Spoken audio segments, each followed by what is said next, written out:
Hi, today is my first video.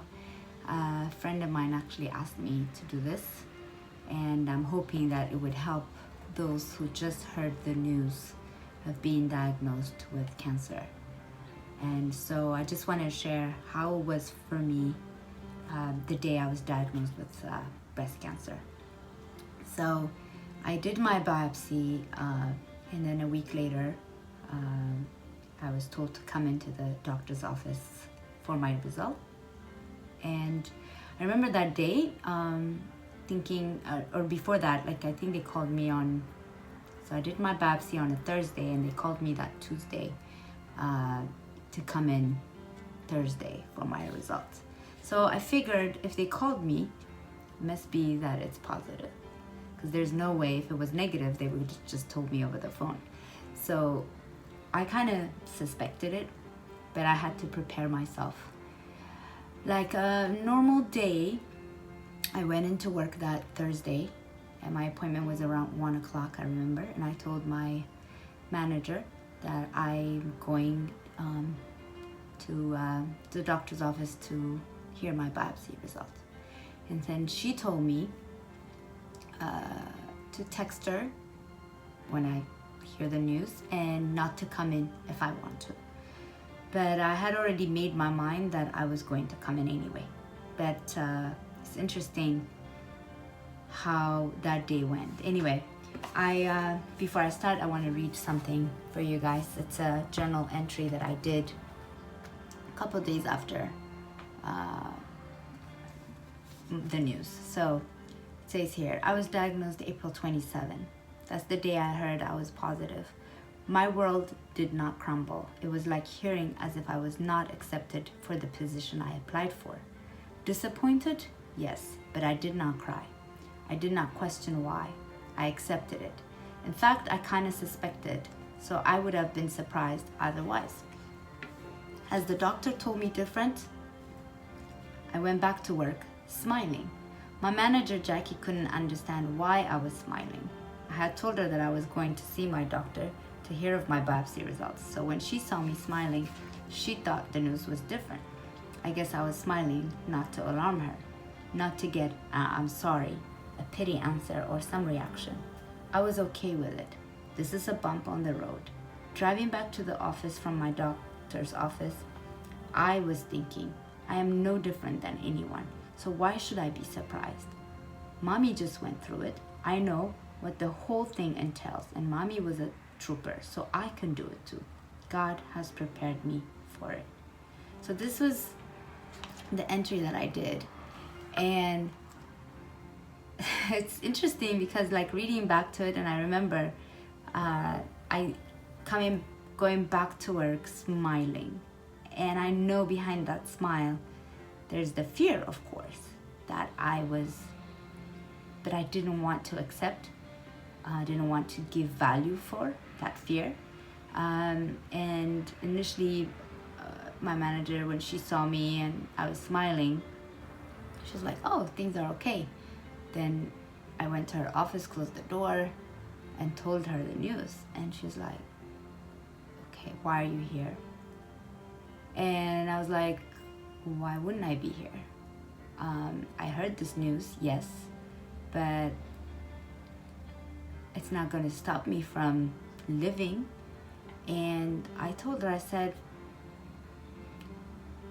I'm not going to give it any place because I'm just going to try to normalize it as much as I could. But that's a decision that not everybody can come up to. I know it's not easy. For me, it was, of course, seeing my mom had prepared me for it, but I had no idea that I too will be diagnosed. And it was just literally like 9 months after my mom was done, maybe not even a year apart. And at the time, my parents were in Ethiopia.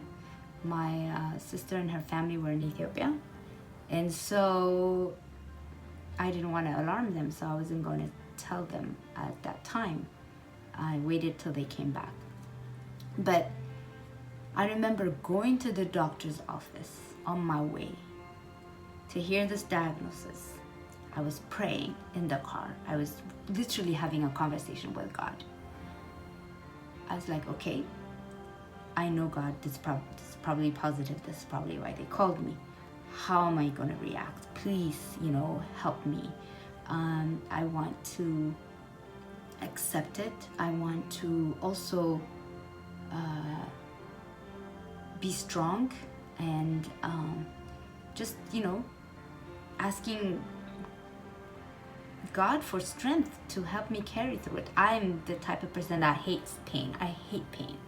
And so I wasn't sure. Of course, I was at fear of, what's yet to come. Oh my God, I'm going to do chemo, like chemotherapy. That stuff is just poison. It's going to kill me. I remember having so many thoughts, but then I had to stop and say, okay, I cannot be thinking about that. I'm on my way to the doctors just to hear if I'm positive or not. So I cannot let that fear take over me. So I was like, okay, I'm just going to take it step by step. I'm going to normalize it as much as I could.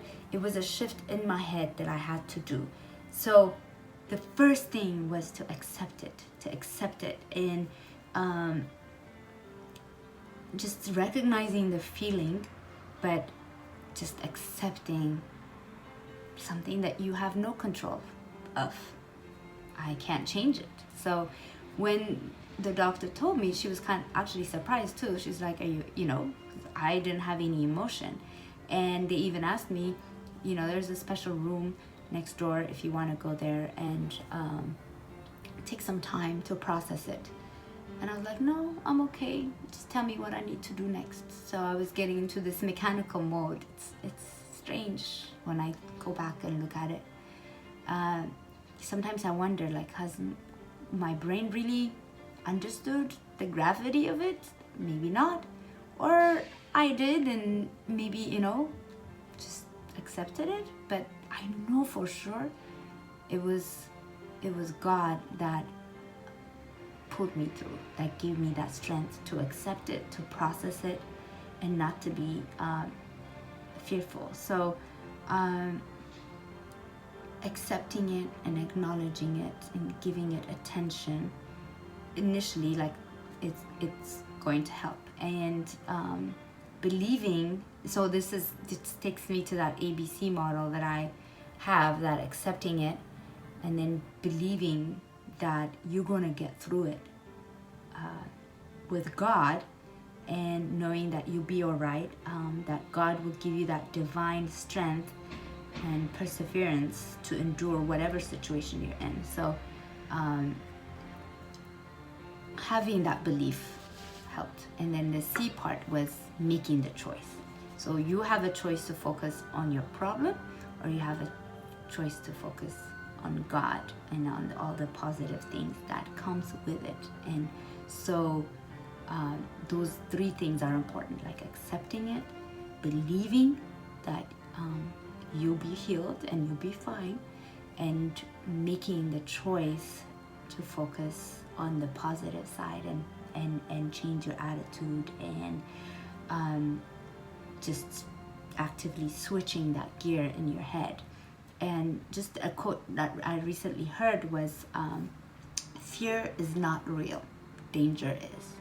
So fear is not real. Fear is a choice. Fear is what we bring into ourselves. Danger is the real thing. So there is a danger to it later, maybe, that I'll face. I don't know. There's danger of cancer killing you, yeah. But I'm not going to worry about it right now in fear. So I'm not going to lose this moment right now, this presence. So it's important that you take your time to accept it, to process it. And I know it's not easy the first day you hear the news that you have cancer. Some people take a week, some people take a month or longer. I don't know. Some people will get depressed and sad and cry. It's okay to do that. I certainly didn't do it because I think I went in with my full armor that God provided me. So I didn't even give it a space. So maybe it will help. And when I say praying, I'm not talking about just praying at night or daytime, or where you have to kneel down and pray or find a quiet moment. I just pray at all times. I was praying in the car going to my doctor's office. I was praying coming back, and I decided to just go back to the office. I am not going to go. What am I going to do? Go home and cry? I'm just going to just make it normal and take it day by day. So that definitely helped me, and I hope it helps you, and I hope you will and start journaling. Writing is really good, so kind of it comes out.